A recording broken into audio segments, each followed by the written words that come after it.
Halo, assalamualaikum warahmatullahi wabarakatuh. Selamat pagi, salam sehat semua, dan selamat bertemu kembali di eh, channel kesayangan kita, kesayangan kita. Ya, masih di channel Hidan Tetsuya.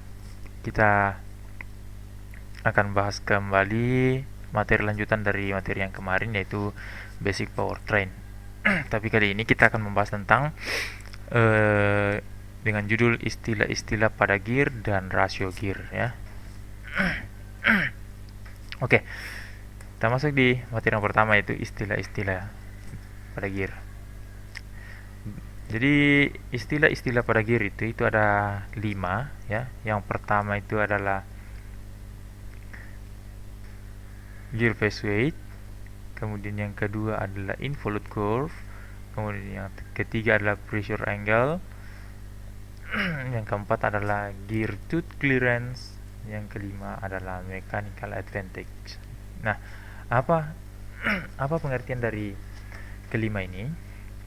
Kita bisa lihat sendiri langsung ke materinya, yaitu gear phase weight. Gear phase weight adalah istilah yang dipakai untuk menyebutkan lebar pada gear ya di sepanjang giginya, atau biasa disebut dengan phase weight saja, yang memiliki kontak lebih luas dan dapat meneruskan power yang lebih besar. Oke, kita mungkin bisa memperhatikan pada gambarnya.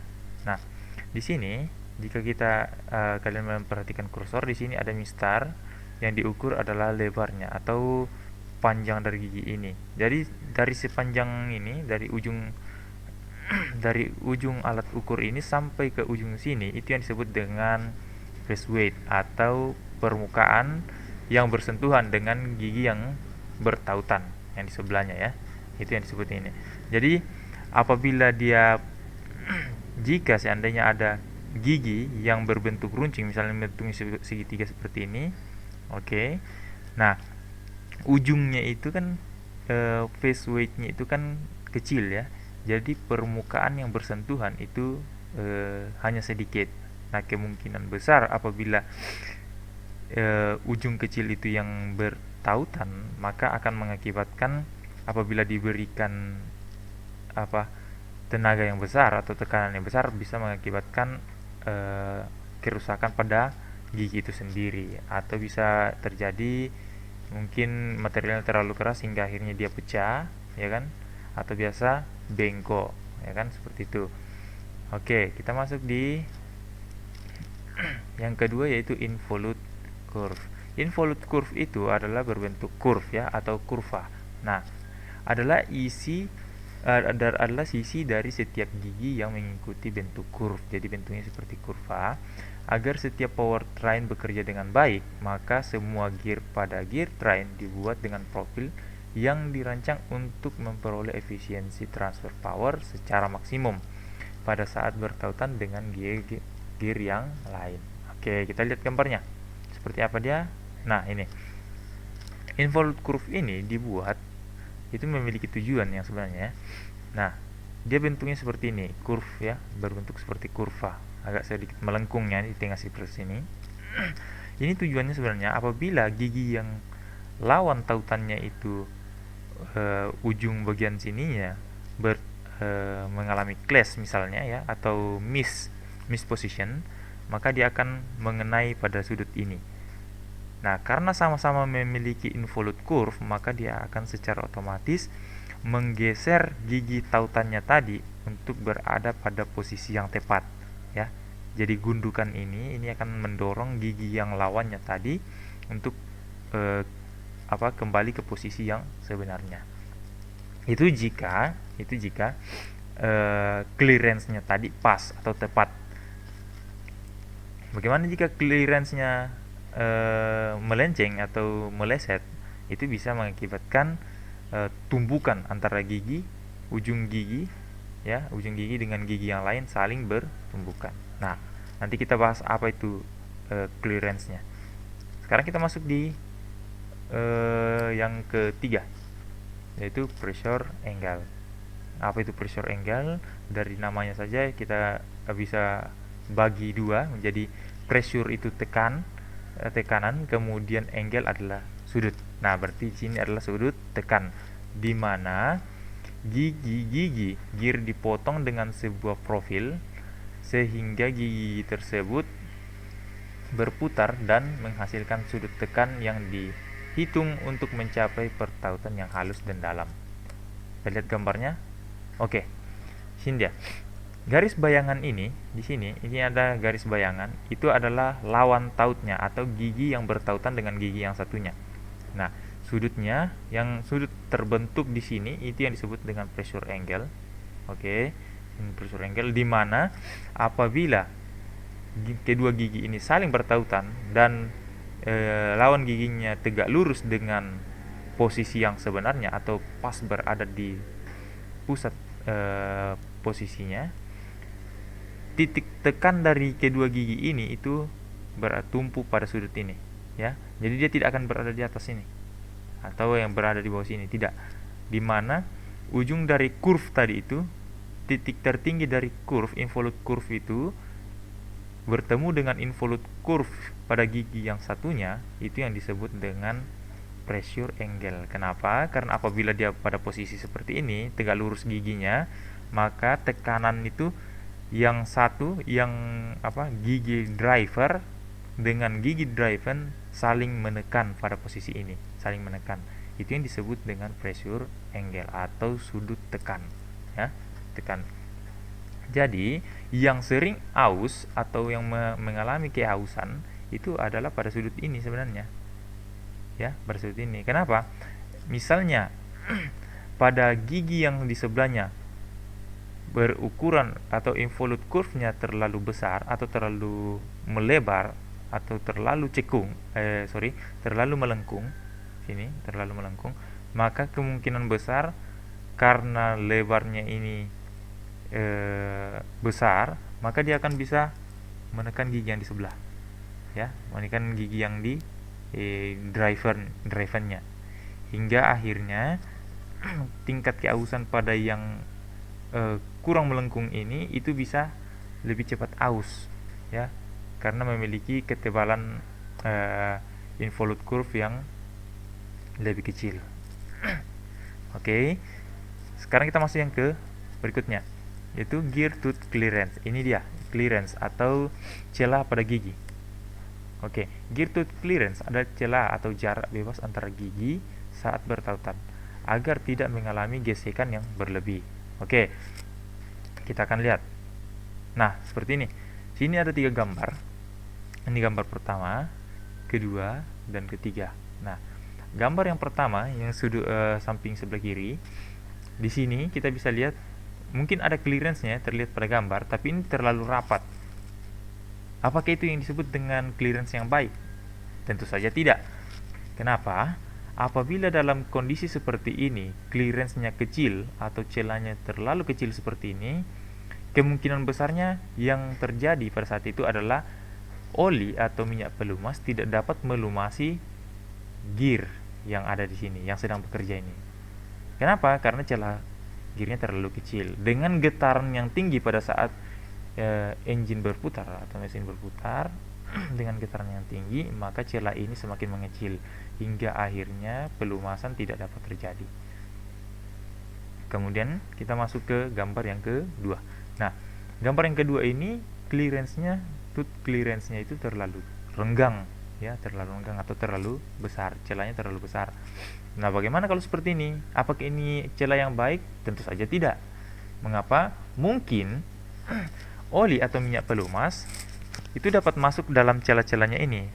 Tapi karena celahnya terlalu besar, maka dengan putaran yang tinggi pada driver gear tidak sempat bersentuhan dengan driven gear hingga akhirnya misposition terjadinya misposition itu punya kesempatan yang begitu besar hingga akhirnya gigi yang driver dengan gigi driven ini bisa saling bertumbukan, ya, sehingga kalau dia diputar yang terjadi adalah gesekan yang tinggi dan tumbukan, ya, berbeda dengan yang di sebelah. Di sini kemungkinan besar tidak akan terjadi tumbukan, tapi dapat merusak involute curve, dari setiap giginya. Sedangkan di sini kemungkinan involute curve tidak terjadi kerusakan, namun ujung dari giginya ini dapat terjadi tumbukan atau saling eh, saling baku tumbuk ya, saling baku tumbuk lah.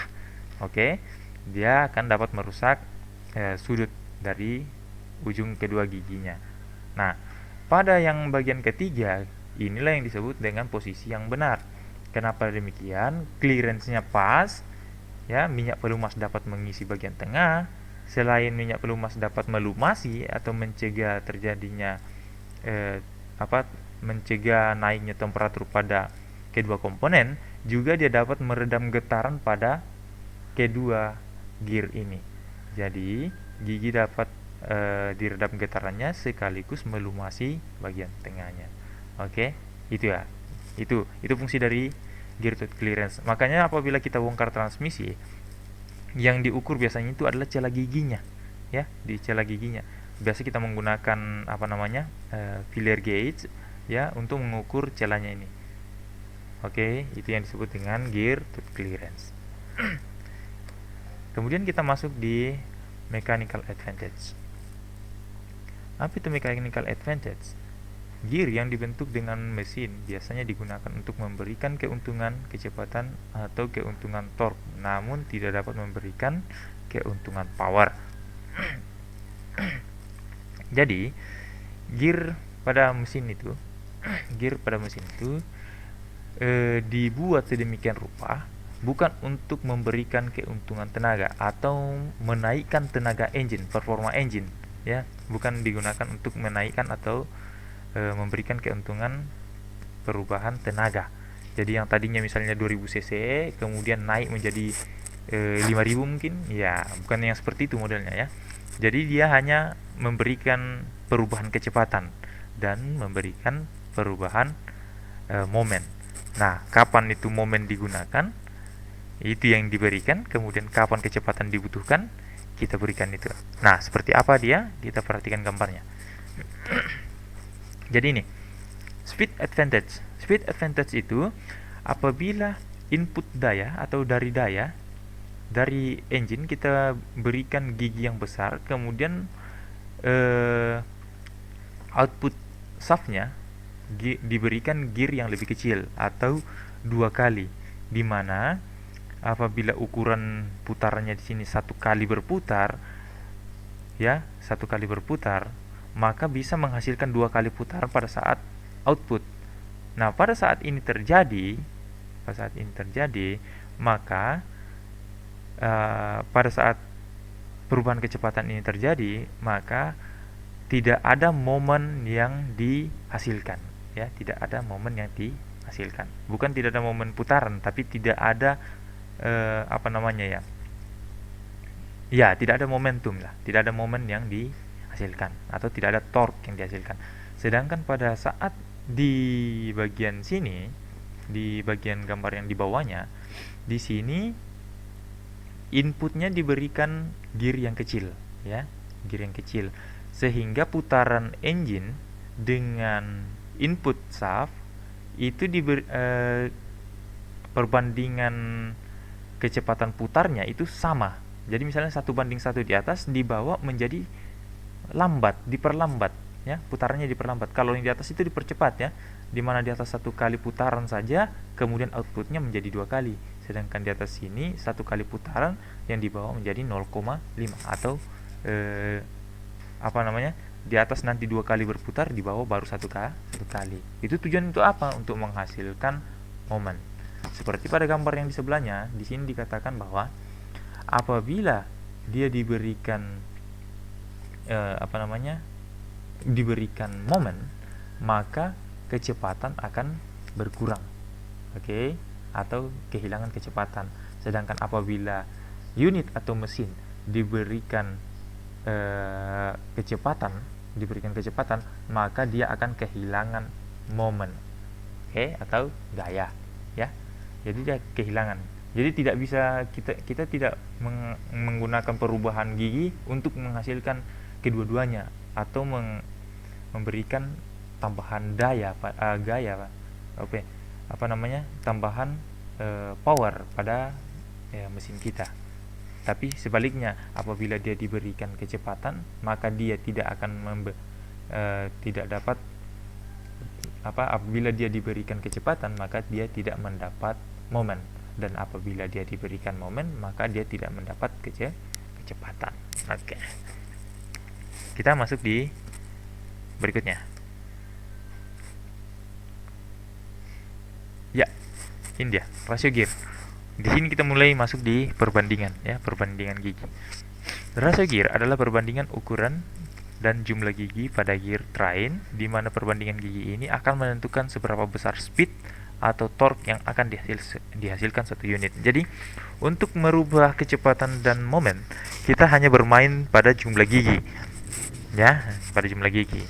Nah, biasanya itu kita perubahannya itu 2:1 atau 1:2. Kalau kita ingin menghasilkan speed yang besar, maka satu kali putaran input shaft harus menghasilkan 2 kali putaran output shaft. Nah, kalau kita membutuhkan torque, maka kecepatan putarnya 1 kali putaran input shaft, maka setengah putaran pada output shaft. Itu kalau kita menghasilkan momen. Kita perhatikan di gambar seperti ini. Ya, seperti yang saya katakan tadi, apabila di atas diberikan 1 kali putaran, maka di bawah menjadi setengah. Ini untuk menghasilkan momen. Lanjut ke contoh perbandingannya. Misalnya pada gambar ini, di sini ada gigi yang besar berukuran memiliki gigi 48 dan gigi yang kecil memiliki 24 gigi. Kita perhatikan contohnya. Seperti yang ditunjukkan di pada gambar di samping, output gear memiliki 48 gigi. Ya, jadi jangan terpaku pada anak panahnya ini ya. Perhatikan saya dulu. Output gear memiliki gigi 48 gigi dan input gear memiliki gigi 24. Maka bisa diartikan bahwa perbandingan giginya menjadi 1:2. Artinya, 1 kali putaran pada ini, 1 kali putaran di atas ini, ya, setengah pada yang di bawah. Atau bisa kita balik, ya, 1 kali putaran kalau misalnya dari bawah ini berdasarkan anak panah, 1 kali putaran 48 gigi, 2 kali putaran pada 24 gigi. Nah, itu dari perbandingan ini kita dapat mengambil kesimpulan bahwa rasio gear yang dihasilkan adalah 0,5 atau 1 dibagi 2. Oke. Ya, jadi 0,5. Jadi misalnya ini input gearnya, ya, ini 1 putaran, ini 1 putaran tadi itu dibagi 2 karena ukurannya 2 kali lebih besar daripada yang input shaft. Makanya setengah putaran saja yang terjadi. Sedangkan pada 24 gigi mengalami 1 kali putaran. Nah, ini kalau misalnya dia ada perbandingan sederhana seperti ini. Kita masuk di rasio idle gear. Nah, rasio idle gear itu sebenarnya ada 2. Yang pertama adalah idle gear tunggal, kemudian ada idle gear ganda. Nah, idle gear tunggal yang digunakan untuk mengubah arah putaran tidak dapat mengubah rasio gear. Oke, nanti kita lihat gambar seperti apa atau contohnya seperti apa. Kemudian gear gabungan atau gear ganda dan gear poros atau biasa dikenal dengan cluster gear adalah gear yang bisa memberikan rasio gear pada rasio gear ganda apabila dihubungkan dengan gear yang lain. Biasanya disebut dengan istilah reduksi ganda atau double reduction. Kita perhatikan contoh perbandingan idle gear tunggal dulu. Nah, di sini apabila jumlah gigi driven 48 dan gigi idler gear berjumlah 12 dan gigi driver 48, maka output yang dihasilkan akan tetap pada putaran awal yang berarti 1:1. Apakah benar? Kita perhatikan gambarnya. Oke, di sini dia. Ini dia. Ukurannya adalah 48. Ukuran awal ya. Ini adalah 48. Sedangkan ukuran yang di tengah atau idle gear, kita sebut ini idle gear atau biasa orang sebut ini adalah pinion ya, pinion gear. Idle gear itu ukuran giginya adalah 12 dan yang diputar atau driven-nya itu 48. Nah, di sini akan menjadi ukuran yang sama, Oke, 1:1. Kenapa? Karena ukurannya ini dari sini, di sini dibagi menjadi 4 kali ya. Kemudian di sini dirubah menjadi 1 kali. Ya kan begitu. Jadi di sini 1 kali berputar, di dalam ini 4 kali, di sini menjadi 1 kali lagi. Ya kan? Sini ini dirubah jadi 4 kali, ya kan?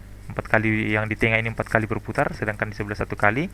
Sedangkan ini karena dia sebagai pemutar lagi, ini 4 kali berputar, di sini cuma satu kali.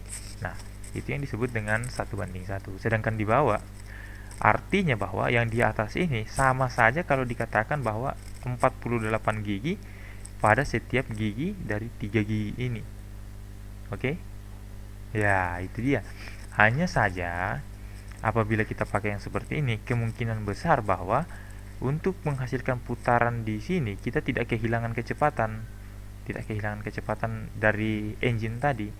Kenapa? Karena gigi yang diputar di tengah adalah gigi kecil, sedangkan di sini sama-sama besar, berarti berat dari gigi ini dapat menyebabkan kehilangan kecepatan dari engine tadi.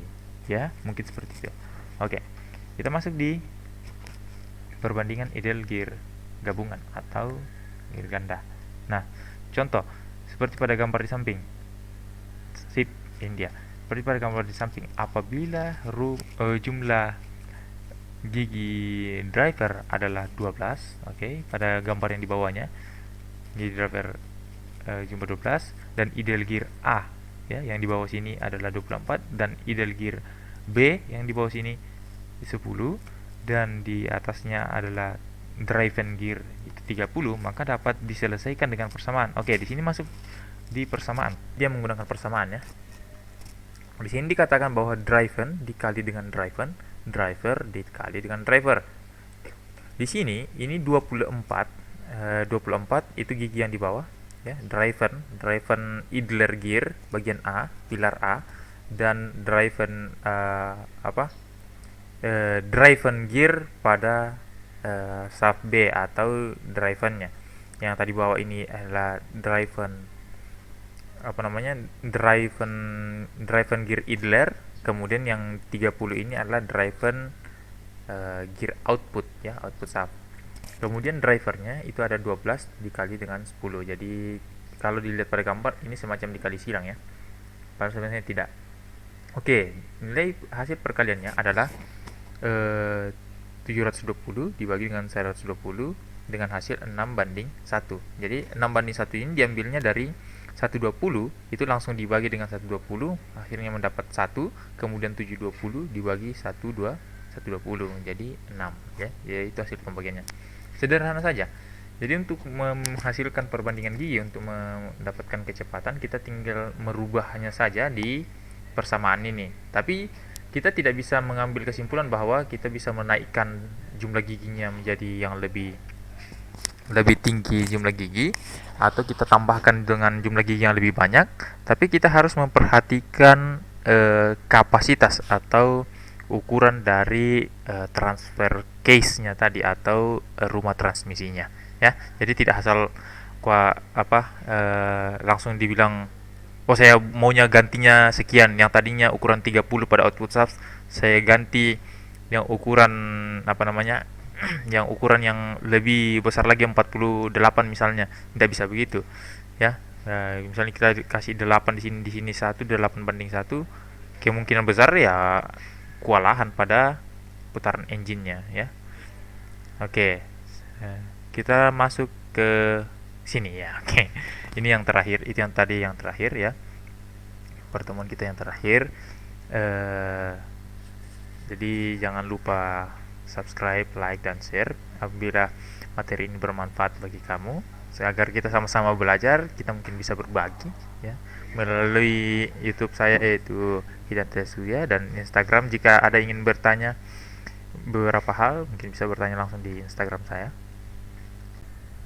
Oke, sekian dari saya. Assalamualaikum warahmatullahi wabarakatuh. Salam sehat dan salam alat berat.